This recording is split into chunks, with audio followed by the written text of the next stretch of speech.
Hi friends, welcome to my channel. இந்த சேனலை first time பார்க்குறீங்க அப்படின்னா மறக்காமல் சேனலை சப்ஸ்கிரைப் பண்ணிவிட்டு பாருங்கள். வாங்க வீடியோக்குள்ளே போகலாம். இன்றைக்கி என்ன வீடியோ பார்க்க போகிறோம்னா, நம்ம எல்லாருடைய லைஃப்லேயும் மிக மிக முக்கியமானது என்னன்னு பார்த்தீங்கன்னா சேமிப்பு. எல்லாரோட லைஃபுக்குமே அது ஹெல்ப்ஃபுல்லாக இருக்கும்.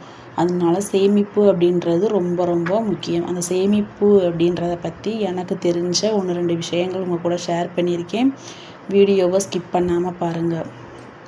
வாங்க வீடியோக்குள்ளே போகலாம். சேமிப்பு என்றால் என்ன? ஃபஸ்ட்டு சேமிப்பு அப்படின்றது என்னன்னு தெரிஞ்சுக்கணும். வருமானம் வந்தவுடன் உடனடியாக செலவு செய்யாமல் எதிர்கால பயன்பாட்டிற்காக ஒரு பகுதியை ஒதுக்கி வைப்பது சேமிப்பு எனப்படும். அதாவது மாதம் சம்பளம் வாங்குவோம். அந்த மாதிரி மந்த்லி ஒன்ஸ் வருமானம் வரும்போது அதை டக்குன்னு எல்லாத்துக்குமே இதுக்கு அது ஆடம்பரமாக செலவு பண்ணிடக்கூடாது. ஒரு மாதம் சம்பளம் வாங்குகிறோம் அப்படின்னா அதை 4 பங்காக பிரிச்சுக்கணும். 3 பங்கை அன்றாட தேவைகளுக்கும் ஒரு பகுதியை மட்டும் சேமிப்பு அப்படின்றதுக்கு ஒதுக்கி நம்ம வச்சிடணும். அந்த சேமிப்பு எதுக்காக நம்ம சேமிக்கணும், அது எதுக்கெல்லாம் பயன்படும் அப்படின்னு பார்த்திங்கன்னா, சேமிப்போட நோக்கம் இது அவசர தேவைகளுக்கும் பெரிய செலவுகள், எதிர்பாராத செலவுகளுக்கும், நீண்ட கால இலக்குகளுக்கும், ஓய்வூதிய காலத்திற்கும் பயன்படுகிறது. அதாவது பார்த்திங்கன்னா, நம்ம சேமித்து வைக்கிறது இன்றைக்கி இல்லை, ஏதோ ஒரு இதுக்கு நமக்கு ஹெல்ப் பண்ணும். அது என்னென்னத்துக்குன்னு பார்த்திங்கன்னா, அவசர தேவைகள். அதாவது நம்ம பிள்ளைங்க படிக்கிறாங்க அப்படின்னா படிப்பு செலவுகளுக்காக இருக்கட்டும். அதாவது இல்லைன்னா பெரிய பெரிய செலவுகள் இருக்கும். அதாவது நகை வாங்கணும், வீடு கட்டணும் அப்படின்னு நினச்சிக்கிட்டு இருப்போம்.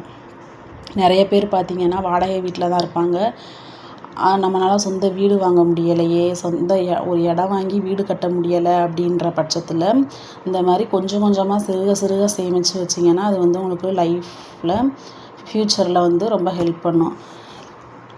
எதிர்பாராத செலவு அப்படின்னா நம்மளோட ஹெல்த்து, அதாவது உடல்நல குறைவு ஏற்பட்டுறலாம் திடீர்னு. அந்த மாதிரி இதுக்கு போய் டக்குன்னு யார்கிட்டையும் போய் கையேந்தி நிற்கக்கூடாது இல்லையா?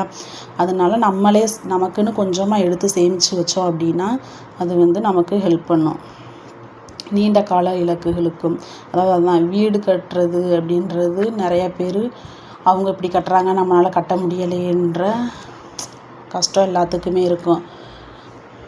அப்படி அந்த கஷ்டத்தை போக்கணும் அப்படின்னா கொஞ்சம் கொஞ்சமாக சிறுக சேமிங்க. நம்மளாலையும் முடியும் அப்படின்னு கொஞ்சம் கொஞ்சமாக எடுத்து வச்சிங்க அப்படின்னா எதிர்காலத்தில் நீங்களும் அது பெரிய தொகையாகும். அதை வச்சு வீடு கட்டலாம். ஓய்வூதிய காலத்திற்கு அப்படின்னு பார்த்திங்கன்னா, அதாவது நம்மளால் முடியாத வயசில் வேலைக்கு போய் சம்பாதிக்க முடியாத வயசில் பார்த்திங்கன்னா நம்ம சேமித்து வச்ச சேமிப்பு நமக்கு ரொம்ப கை கொடுக்கும்.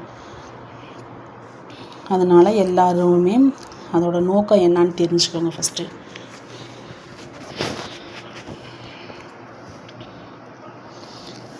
சேமிப்பது எப்படியெல்லாம் சேமிக்கலாம் அப்படின்னு பார்த்திங்கன்னா, உங்கள் மாத வருமானம், அதாவது மாத வருமானத்தில் வரவு செலவுகளை கணக்கிட்டு வருமானத்தில் ஒரு பகுதியை மட்டும் ஒதுக்கி சேமிக்க வேண்டும். அதாவது 100 ரூபா இப்போ ஒரு நாளைக்கு ஒரு எக்ஸாம்பிள் சொல்கிறேன்.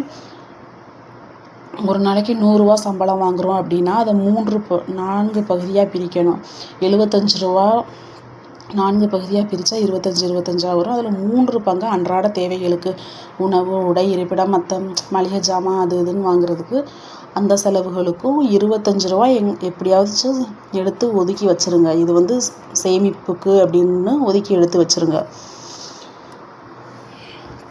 அப்படி நம்ம 3 பங்கை செலவு பண்ணிவிட்டு ஒரு பங்கை சேமித்து வைக்கலாம். சேமிப்பின் வகைகள் பார்க்கலாம். சேமிக்கிறது எப்படியெல்லாம் சேமிக்கலாம் அப்படின்னு பார்த்திங்கன்னா, போஸ்ட் ஆஃபீஸ், பேங்க்கு, ஹவுஸ் சேவிங்.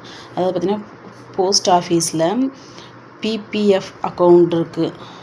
ஆர்டி நிறைய ஸ்கீம்ஸ் எல்லாம் இருக்குது. அது எனக்கு தெரிஞ்ச, அதாவது சும்மா எடுத்துக்காட்டுக்காக போட்டிருக்கேன். பிபிஎஃப் அக்கௌண்ட்டு, ஆர்டி, இதில் கொஞ்சம் கொஞ்சம் மந்த்லி ஒரு 500 அப்படி ஏதோ உங்களால் முடிஞ்சதை போட்டு வச்சிங்க அப்படின்னா உங்கள் எதிர்காலத்துக்கு ரொம்பவே ஹெல்ப் பண்ணும். அடுத்து பேங்க் அக்கௌண்ட்டு, பேங்க்லேயும் அது மாதிரியே மாதம் இவ்வளோ அமௌண்ட் அப்படின்னு சொல்லி ஒதுக்கி அதையும் கொஞ்சம் கொஞ்சமாக சிறுக சிறுக சேமித்து வைங்க. ஹவுஸ் சேவிங்ஸ் அப்படின்னா அப்படியெல்லாம் போக முடியாதவங்களுக்கு, அப்போல்லாம் போக முடியலை அப்படின்ற பட்சத்தில் வீட்டிலே ஒரு உண்டியல் வாங்குங்க. வீட்டில் வச்சு இவ்வளோ செலவு பண்ணது போக மீதம் இருக்கிறத உண்டியலில் போட்டுருங்க. அது ஒரு வருஷத்தில் ஒரு பெரிய தொகையாக இருக்கும். அப்போம்போது போய் நீங்கள் பேங்க்லேயோ போஸ்ட் ஆஃபீஸ்லேயோ போட்டு சேவ் பண்ணிக்கலாம். ஒரு குடும்பத்தில் பார்த்திங்கன்னா வருமானம் வாங்குறவங்க தான் சேமிக்கணும், ஹவுஸ் ஒய்ஃபாக இருக்கவங்க சேமிக்கக்கூடாது அப்படின்றதெல்லாம் இல்லை. வருமானம் வாங்கினா மட்டும்தான் சேமிக்கணுமா அப்படின்னா இல்லை. வீட்டுக்கு ஒவ்வொருத்தவங்க வீட்லேயும் பெண்கள்கிட்ட கையில் காசு இருக்கும். அது எப்படின்னு பார்த்தீங்கன்னா, ஒரு ஒரு கொஞ்சம் காசு கொடுத்து இதை செலவு பண்ணுங்கன்னு சொல்லுவாங்க. அதில் ஃபுல் அமௌண்ட்டையும் நம்ம செலவு பண்ணிடக்கூடாது. குறிப்பிட்ட தொகையை செலவு பண்ணிவிட்டு மீதம் இருக்க காசை சேவ் பண்ணி வைங்க. கொஞ்சம் கொஞ்சமாக சேர்த்து வச்சாலும் இருக்கும்.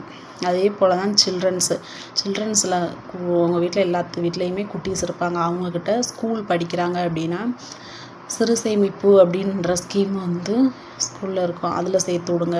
உண்டியல் ஒன்று வாங்கி கொடுத்து இதில் சில்லற காசு போட்டு வைப்பா அப்படின்னு சொன்னீங்கன்னா அவங்களுக்கு சின்ன வயசுலேருந்தே அந்த ஆர்வம் வரும். சேமிப்பு அப்படின்றதுல ரொம்ப ஆர்வம் இருக்கும். அது அவங்க லைஃப் லாங் யூஸ்ஃபுல்லாக இருக்கும்.